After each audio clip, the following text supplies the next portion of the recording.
And speaking of dying for oil, guess where a lot of the people coordinating the carnage were when it was their time to go to Vietnam? We all know about Quayle opting out in the National Guard because he had rich parents, but there is much more.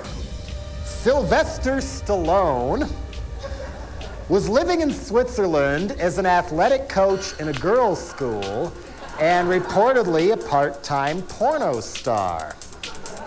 Patrick Buchanan, he didn't go, he had a bad knee.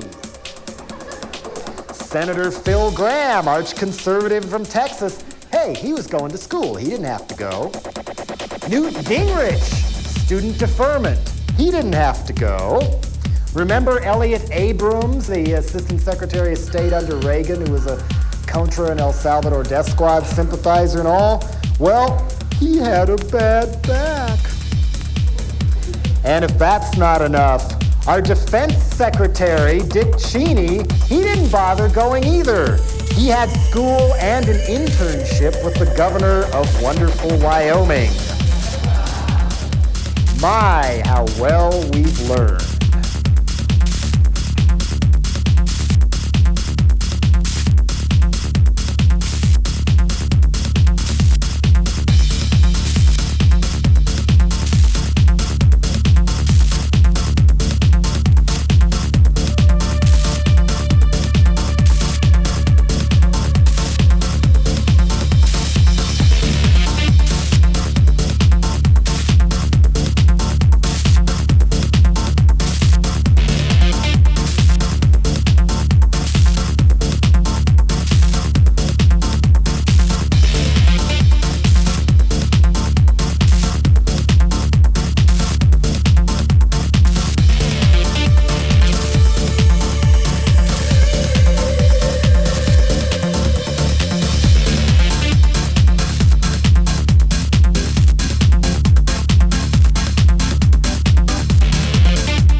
Because I know kids do listen to that and take it very seriously.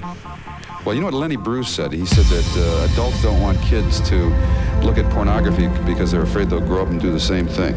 Yeah, my boyfriend's kids, they were into this devil stuff from listening to Ozzy Osbourne and Black Sabbath. Yeah? That's funny. I grew up on Black Sabbath records, and I never got into the devil stuff. They were in this barn, and they were killing cats and writing all over the wall with it. Do you really think that's a product of a record alone, or do you think it's a product of their surroundings?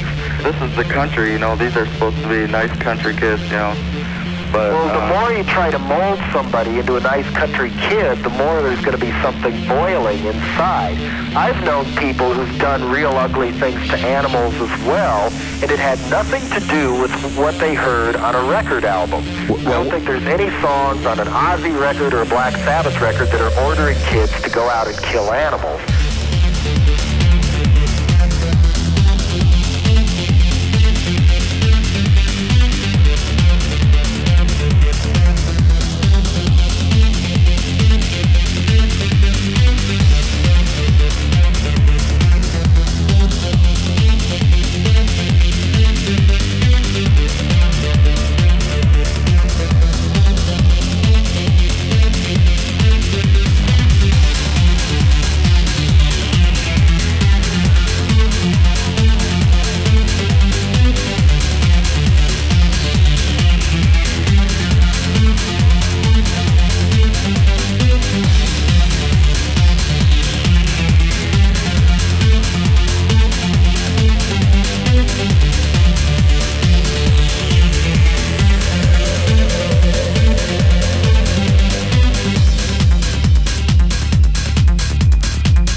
first reaction at my house was each of us daring the other to call up the local San Francisco papers and say, "Oh, hi there.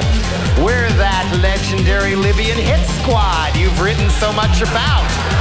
And we blew up the space shuttle."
But now I find out we were pretty damn lucky. If the Challenger had made it home, things might now be much worse. Because NASA had this little plan for the following space shuttle they somehow forgot to tell us about. Got in the mail Xerox of a magazine called The Nation, and this later turned up in Common Cause, where they reported NASA had these plans to send the next scheduled shuttle into orbit carrying a payload of 46 pounds of plutonium. It only took a few specks to give Karen Silkwood those zits. 46 pounds of plutonium. If that one had blown up, there'd be enough radiation in the air to cause cancer in as many as 5 billion people. How reckless can you get? Up and away! We'll just launch Star Wars the easy way. Fire it up into the great beyond and just don't tell anybody you put it there. After all, in America, when people don't know what hurts them, they don't care. Just blame the mysterious fallout cancer epidemic on Gaddafi! And think of all the money people we know and love would make selling how to cope with cancer kits to Rolling Stone readers and yuppies. That's why I'm glad the space shuttle blew up. Because if that next one had gone up, it might have blown up and melded all of us, too.